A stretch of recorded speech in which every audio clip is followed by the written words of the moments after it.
to the Sellernomics podcast. In today's special episode, we are going to share some great tools and software available to Amazon sellers. Special thanks to our sponsor, GETIDA. Did you know you can get $400 in free FBA reimbursements at GETIDA.com/Sellernomics? Now it is time to show us what you got with your host, Rob Stanley. Hey everybody, welcome to another amazing episode of Sellernomics. Show us what you got. This person is no stranger to being on my podcast and somebody you should be looking into and understanding what they do because they present a great information. I'm going to bring into the studio Liran Hirschkorn from Incrementum Digital. Liran, welcome to the show. Thank you so much for having me on. I love watching that intro. It's that's a great intro, right?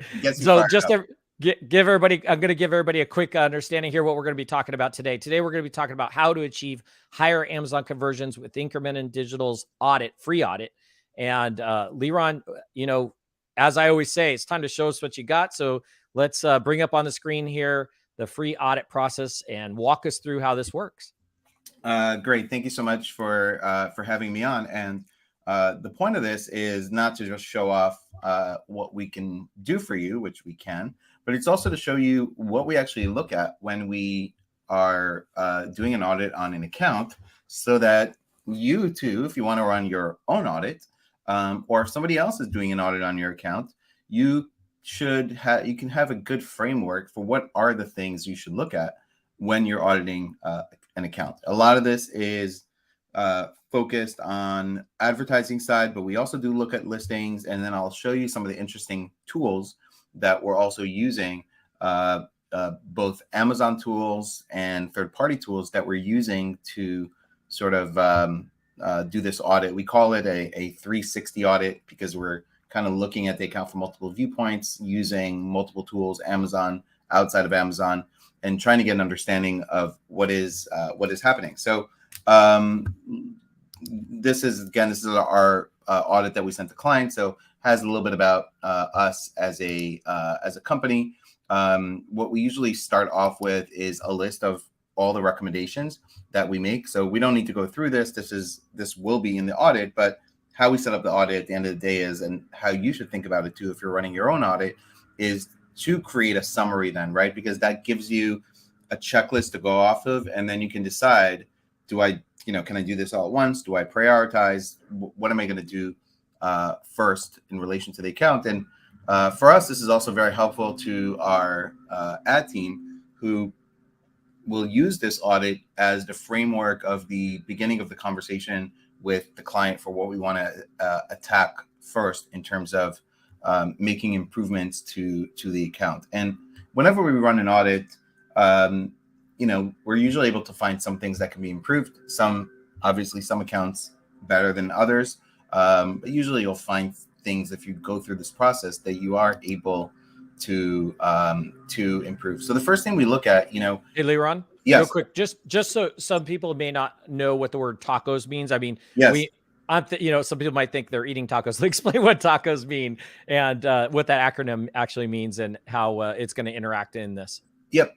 So like when you're looking at this and you see some of these things, so tacos is your total advertising cost of sales, which means if you had sales of $10,000 and you spent $1,000, then you have a 10% tacos. You're spending 10% of your total revenue on advertising, which is different than ACoS, which is advertising cost of sales, which is if that $1,000 drove $5,000 worth of sales, then your ACoS would be 20%.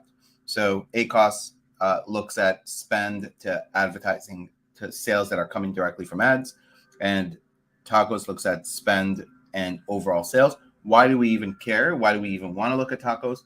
Because on Amazon, for two reasons. On Amazon, your advertising does impact your overall sales, meaning it impacts your organic positions as well. The better you do, the better conversions, the more sales velocity you drive, the more that will impact your organic sales, including reviews that you build up as a result of advertising sales, etc. It's all impacting. It's all this part of this flywheel, right? And number two, looking at your tacos number is a better indicator of the health of your overall business because it aligns with your margins, right? So if I'm spending, if I have an ACoS of 80%, at the end of the day, it doesn't matter that much if my overall tacos is only 5%, right? If my budget is very, very low on ads and I have a high ACoS, it doesn't matter that much. So looking at the tacos is kind of aligned with your overall margins because it's looking at the entire sales of the account and how much you're dedicating to advertising spend. As a, let's say, broad rule, on average, we see most people spending somewhere between 10 and 20%.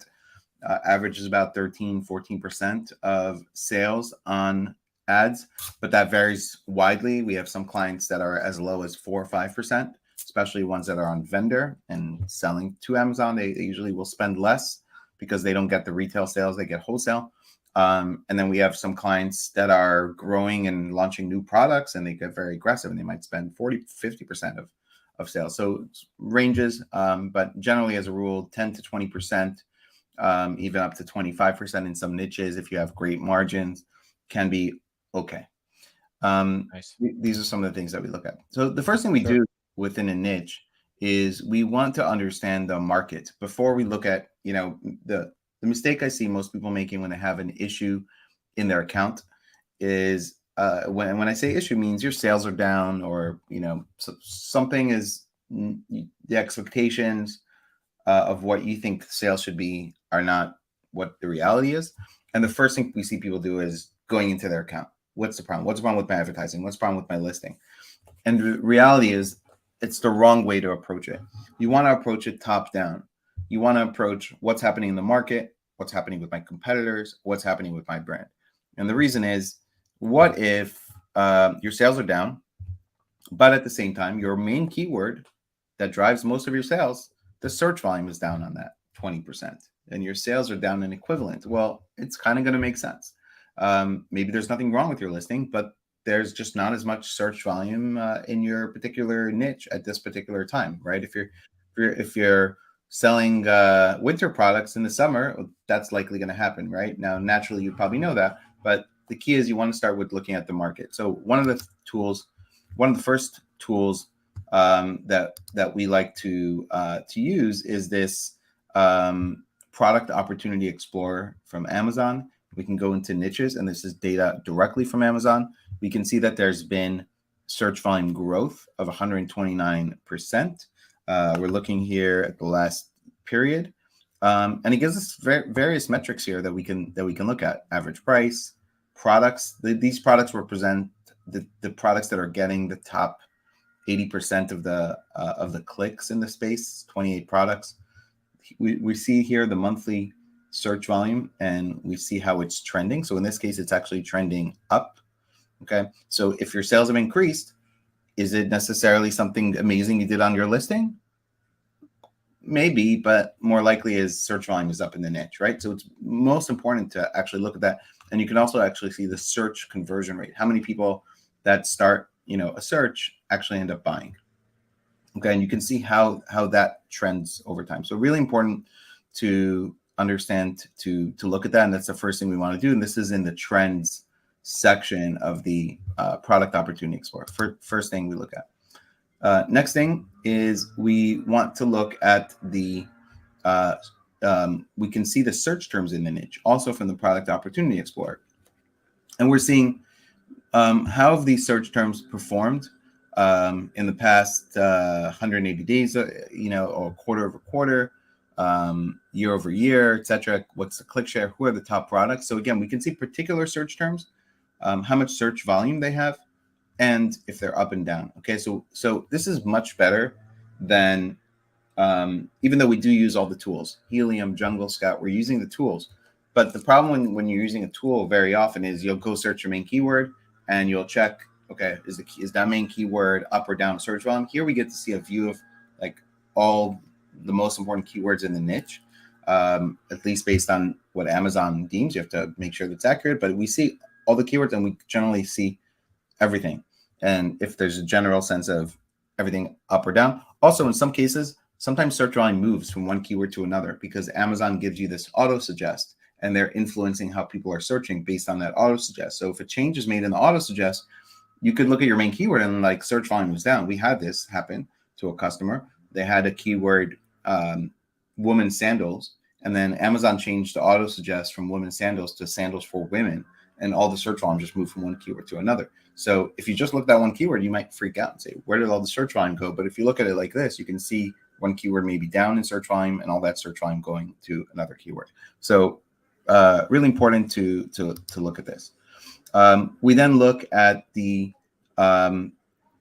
various competitors in the niche and what's happening. In this case, today we see 27 competitors in the niche. 360 days ago, we see 11.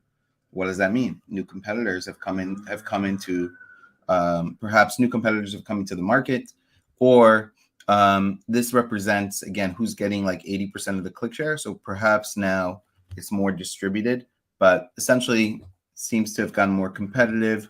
And then among these 27, they have about 95%. The top 5 brands take up about 95% of the niche. So if I'm looking at 2 different niches, and in one, the top 5 brands have 40% of the clicks, maybe that's a good opportunity to come in, versus a niche that has the top 5 brands are taking up basically all the clicks. So it helps me also understand the competitive nature of the niche. And perhaps your brand is hopefully one of these top 5 if we're auditing it. But this helps you give you an idea, how many of the top percent of products using sponsored products, and again, what happened 90 days ago and 360 days. So we're first getting a top-down view, and we're doing it directly from Amazon data, which is hopefully the best source of data that we can get, assuming you trust that Amazon is giving you accurate data, which I generally would. This next thing we do is we've gone into the market insights from Amazon. Now we're going to market insights from other tools. This particular tool here that we're using is Cobalt from Jungle Scout, and it's kind of like a market share, market insights tool. We can create a market segment in a variety of different ways. We can tell Jungle Scout, Cobalt, show us all the ASINs in the niche that have this words in their title. Then we can filter that down by price or reviews, etc. We can say, show us just this subcategory and show us all the products within the subcategory. Or we say, we only care about these 2 brands as competitors. I want to create this. This is the market I want to look at, me and these 2 other brands. So you can kind of create your own market here, or you can actually look at the entire market, like an entire subcategory, depending. For example, dress shirts may be a subcategory, but maybe your price point, maybe you have a premium price point, and your segment you want to look at is just brands that are selling dress shirts that are between $60 and $100, for example. You don't want to look at the market. You don't consider those $25, $30 products your competitors. So you could do that within this tool.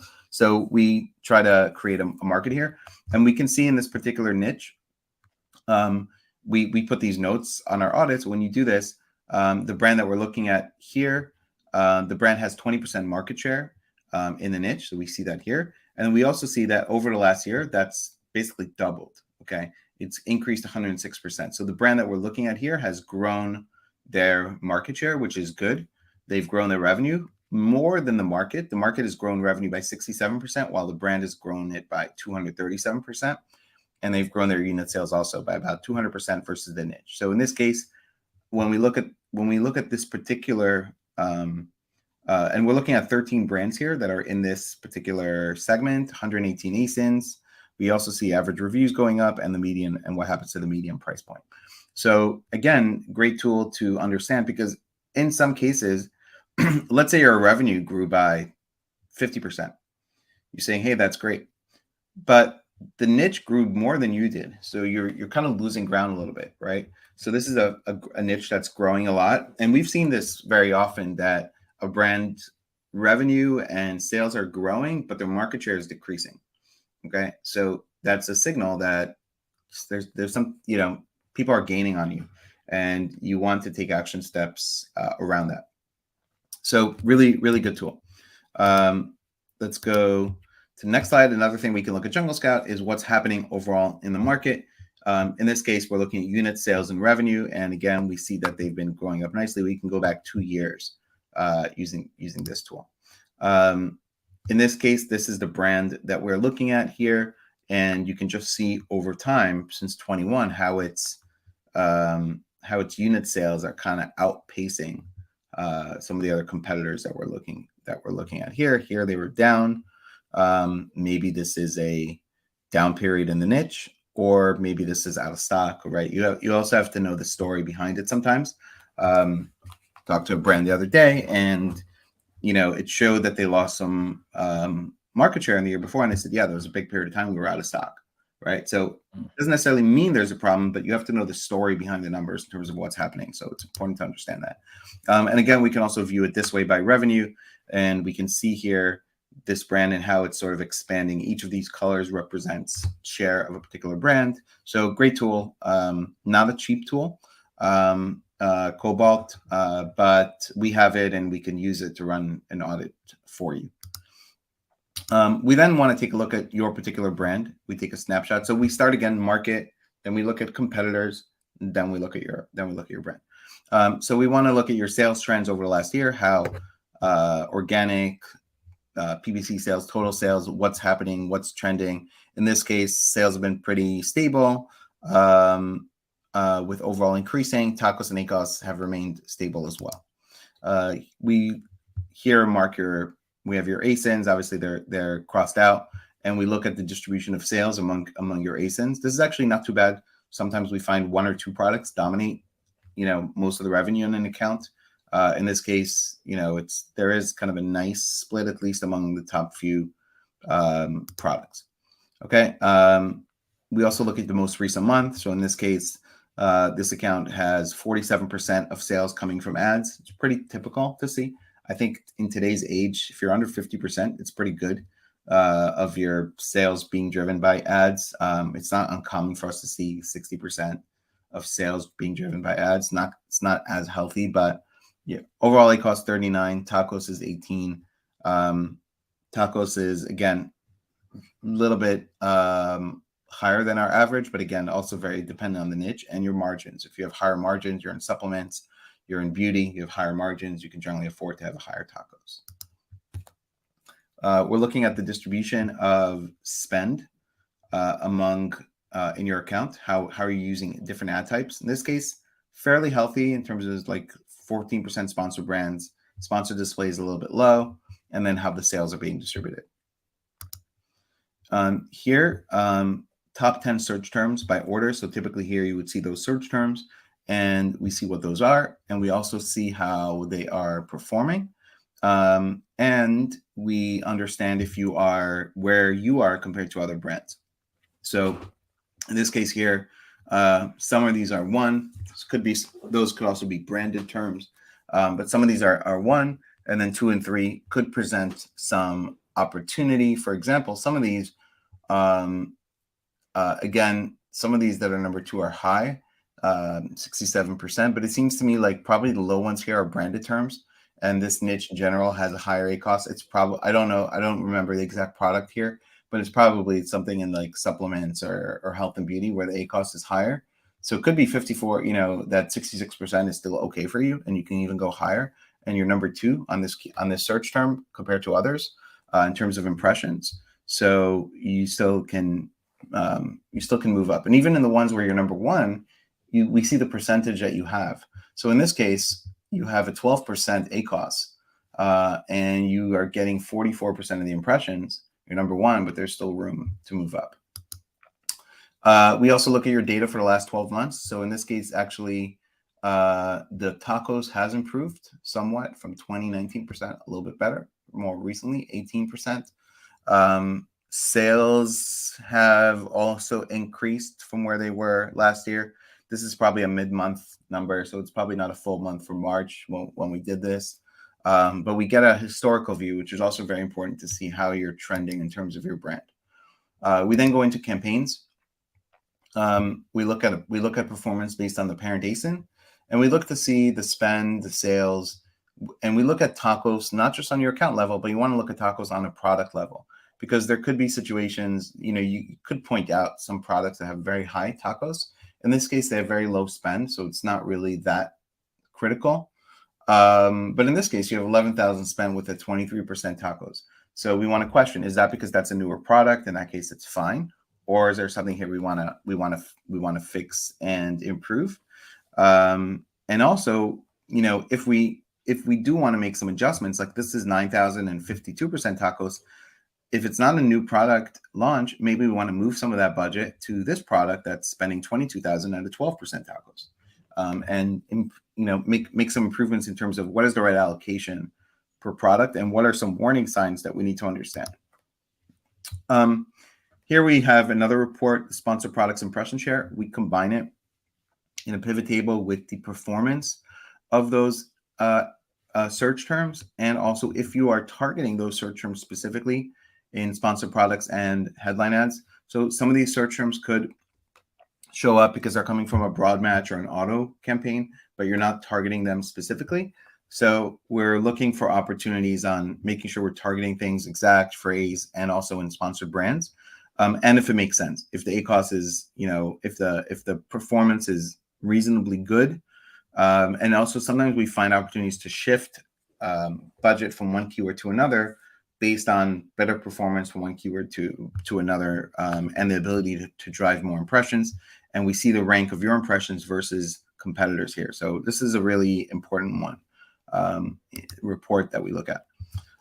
We also go into the account and we look at your campaign structure. And if we're seeing that there's, sort of few keywords that are taking up the majority of the spend in a campaign and they're high search volume keywords, we would recommend to isolate those into their own campaigns because they're likely, number one, sort of taking all the budget away from other keywords because they have so much search volume. And number two, those are very important keywords that you probably don't want them to go out of budget. You want to make sure those stay. Maybe they're better performers, and you want to isolate them into their own campaigns. Also, we will want to make sure you're isolating branded and unbranded keywords. So we look to kind of highlight that. In this case, you can see that, these three, there's total 28 keywords in this campaign. And again, we also look for keywords that campaigns that just have too many keywords because you're not going to maximize your impressions. So 28 keywords, not too much, but there's like 3 that are kind of taking up most of the spend. And we would isolate them, maybe each one into its own campaign. Here we're looking for budget management. So Amazon does show you now average time in budget. The filter we used here is show me all the campaigns that are less than a 45% ACoS. So meaning show me campaigns that are performing well and that are running out of budget. Okay.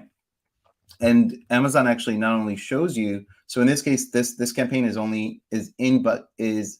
on average only in budget 58% of the time. It's running out of budget the rest, right? These other ones are good. They're generally running 98, 95, 99% of the time. But these, these are, and they're performing well. Okay. So basically you're running out of budget on good performing campaigns. Is that on purpose or not? And Amazon actually shows you your estimated missed impressions and sales. And so you're, here total, you're missing out on between 11 to 33,000 in sales a month based on this. So something we want to highlight. Very often people are just not aware. Match type segmentation, we generally recommend segmenting match types. So if we see you're mixing match types in campaigns, it's a good idea. It's a good idea to segment that. Each match type campaign gets its own budget. We think that's a better way to manage. We are looking for optimizing high ACoS spend. So in this case, we're filtering for anything that is any targets that are higher than 80% ACoS that are active. And we're seeing that. And again, sometimes maybe it's a really important keyword to you and you want to run it no matter what. But, I imagine most people would not want to run a keyword that has a, not a great conversion, 7% and 173% ACoS. And you spent, by the way, $775 just in 1 month on that keyword. So we're trying to find the waste and try to minimize that. One note is that I don't think you will ever have zero wasted spend in your account. but there are definitely ways to minimize wasted spend. And there's a reasonable amount of wasted spend, and there's an unreasonable amount of wasted spend. And so we want to highlight that. We think here, again, if 60, 70% is normal, 85 could be okay for you in this niche, but 130, 170, 159 is probably not. And again, we need to understand the relevancy of those keywords and understand more. We also look at your spend based on the different ad types, the ACoS and the conversion rates. The sponsored display campaign has a very high conversion rate of 261% and an ACoS of 6. But again, you also have to know the story. The spend is 6,000, the sales are 100,000. This is likely a retargeting campaign.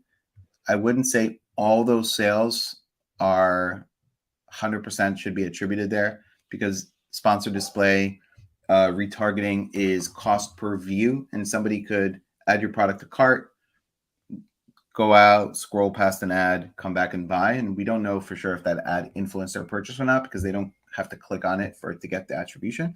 So we want to understand what's inside of here. And then we want to also understand, why does sponsored brand have such a higher ACoS than sponsored product? And there's a significant amount of spend here. So this causes us to understand, to go and dive in deeper. Conversion rate is lower. So we'd want to analyze more of those campaigns. This is, and exactly what we thought, what I mentioned here is that this campaign is sponsored play is viewable impressions. So you're paying for your attributions based on impressions. So again, we want to look at that. We want to see if you're defending your brand. So in this case, they're doing a good job of defending the brand.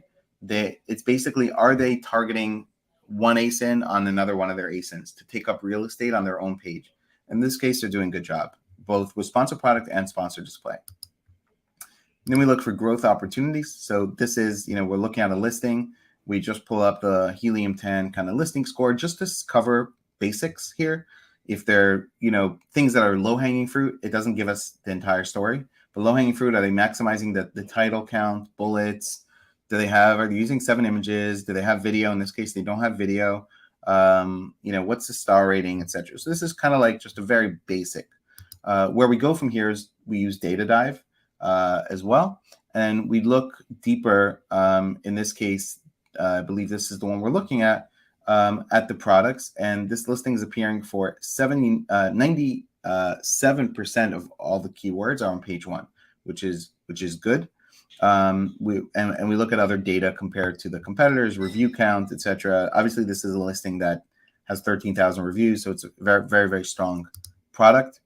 We look at the relevant search terms, the search volume, and again, how we stack up. So although we are on page 1, you can see here that this keyword has a good amount of searches, 4,800. We're number 9. Some of these other competitors are better. And today, number 9 is not what number 9 used to be. Number 9 used to be like sort of probably visible in the top fold. Today, number 9, you're pushed down because of a lot of ads on the page. So potentially there's some room to improve, but generally pretty strong rankings. We also look at the most relevant keywords. And again, are you targeting them, or are you just showing up for them? So you might be showing up for the search term because it's coming from an auto or a broad campaign, but are you targeting specifically that search term? Not everything on sponsored products, and not everything, and a lot less on sponsored brands. There could be a reason behind it. Maybe ACoS was too high, etc. It's not always a problem, but it points out to you that you need to go in and dive deeper to understand it. We then look at images. Okay, and we make recommendations. In this case, this is just an example, right? This is this basketball laundry hoop. Looks kind of fun, but they're not using any infographic or text on their images, no branding, etc. We look at the A+ content, not utilizing all the modules, a lot of small text. We like to use big infographics, a comparison table showing their other products and cross-selling. Today you can also do, it's not mentioned here, but today you can also do premium A+. We have that on our updated decks. And then we also have another slide that mentions all the free things Amazon gives you, and make sure that you're doing those things. And those free things are things like virtual bundles. They don't drive a lot of sales, but they take up more real estate on the page and they push things down. Amazon posts, business pricing, So we have a list of all those things. If anyone wants it, I'm happy to share it. And that's pretty much our audit. We're also an Amazon Advanced partner. We help with advertising, creative optimization, and seller operations. And our process typically is, before we do anything else, when we work with you, we do an audit. This is some creative pricing, but we do offer a free audit if your ad spend is on or around $10,000 a month. That's usually the clients we take on. If your ad spend is less and you still want an audit, we can quote you a price like based on how many SKUs you have and how much work, how deep you want us to go into. If it's just your top few products or it's a big catalog, we could do it on a paid basis, but we do offer it free. I think there's going to be a link maybe somewhere that we share on our website. Yep, we're going to have a link down in the description. If you want to get that free audit, for those that are listening, it's incrementumdigital.com/free-audit. Check down in the description. We will definitely have it there. If you don't see it, you can reach out to me or Liran. Why don't you tell them how they reach out to you if they want to get more information or maybe find out more about the free audit? Yeah, sure. Also, if you go to incrementumdigital.com, it's on our menu for the audit, and you can also take a look at some of our examples of creative work, etc. And you can also email us at hello@incrementumdigital.com. If you want to get a hold of me directly, you can email me Liran Incrementum Digital, but also you can reach out to me on social, any channel, Instagram, Facebook, LinkedIn, TikTok. You might find some fun videos of my recent interactions. That sounds like me. Liran's like me. We're on all social media. There's always ways to get a hold of him. Probably the fastest way is Liran at incrementumdigital.com. If you have information questions about the free audit, first of all, make sure you go to their website, incrementumdigital.com. If you want to go directly to the free audit, incrementumdigital.com/free-audit. But like you said, it is on the menu there. Or if you have questions before you want to do the audit, hello@incrementumdigital.com. Liran, that was some great information. I to be honest, I'm a little overwhelmed on how much is included in that free audit. There is quite a bit there. So everybody take a little time, go through, rewatch the video, look at everything that's included. Make sure you visit the website because there's a heck of a lot of stuff included in that audit. I'm really shocked, actually, to be honest. That's one of the most in-depth audits I've seen. Thank you. I wanted to make sure the audit is very in-depth. And just to give you some idea, it takes our team pretty much a full day, like 8 hours to do the audit. So it's why, if typically, it's not a good fit for you to hire an agency yet based on your ad spend, or at least based on our pricing and ad spend. We would charge for it because it is a lot of time. If we could do it in half an hour, we'd probably offer it free for everybody. But it takes a lot of time to dive in. Also, some of these tools, they cost money in terms of data. So like Cobalt, for example, is a tool that's tens of thousands of dollars, not a year, not just $1,000 a year. And that's limited to a certain amount of data you get every month. And if you go above that, we have to pay more, etc. So there's costs definitely to run these audits. But if we're going to consider working with somebody as a client, then we do it for free. And also, like, generally, we don't want to take on somebody that maybe doesn't need our help. Maybe they're doing a great job, or maybe like they're with another agency and they kind of want to know, are they doing a good job or not? Can you give me a second set of eyes? And we will tell you. We don't want to take it on because the expectation is if we're going to take it on, we'll be able to improve the performance. And Absolutely. If things are amazing, maybe we'll say we can't help. Or if we find that there's so much things that need to be done in your brand, even before advertising, then we may tell you, look, either you do it with us or elsewhere, but you need to fix these listings. You need to do this, this, and this before you should spend more money on advertising. And this is your problem. So it's very important for us to have a good understanding of what's happening in your account before we take it on, because I'll tell you just a 2-second story. Hired somebody on our team who came from another agency, she was head of their entire advertising team in that other agency, and she told me that one of the issues was that there was a big conflict between the sales team and her team. And the reason is because basically the sales team would take on anyone. They made promises because they were like on a commission sort of structure. And then when they got to her, it became her problem. Okay. These promises were made, and it's definitely, I think a mistake in terms of how you run a business and agency. But that was kind of the structure there. And we want to make sure ultimately that when we give an account over to our managers, that we're not presenting a giant ticking time bomb into their laps and say, hey, it's your job to make improvements here. So it's good to do this. And I'm hoping that, again, this isn't a pitch for our audit, that these are the things that you should be looking at when you're analyzing your accounts. Or if somebody else is managing, right? This is a good framework for you to have a good understanding of what are the things you should look at. How do I make improvements in my account? And what are the potential opportunities? And again, even if you are running an amazing account, there are typically a few things that you'll find by doing this. And it's not a bad idea to do this, quarterly, twice a year, whatever it is, to take a look at the account on this kind of bigger level, as opposed to how most people look at their account, which is just like their data, their listings, and not looking at from a top-down view. Absolutely. Liran, great having you on. Everybody go check out that free audit at incrementumdigital.com. Head on over to that website, take a look. We appreciate you being on, Liran. That was some great information on the Show Us What You Got podcast. Sellernomics Show Us What You Got. Absolutely great information. Be sure to reach out and take advantage of that free audit. We'll see you all on the next episode. Thank you. Thanks for joining us this week on the Sellernomics podcast. Special thanks to our sponsor, GETIDA. Did you know that Amazon probably owes you money for FBA reimbursements? Get $400 in free FBA reimbursements at GETIDA.com/Sellernomics. Be sure to join us again next week for more great tips on how to grow your business. And thanks again for listening.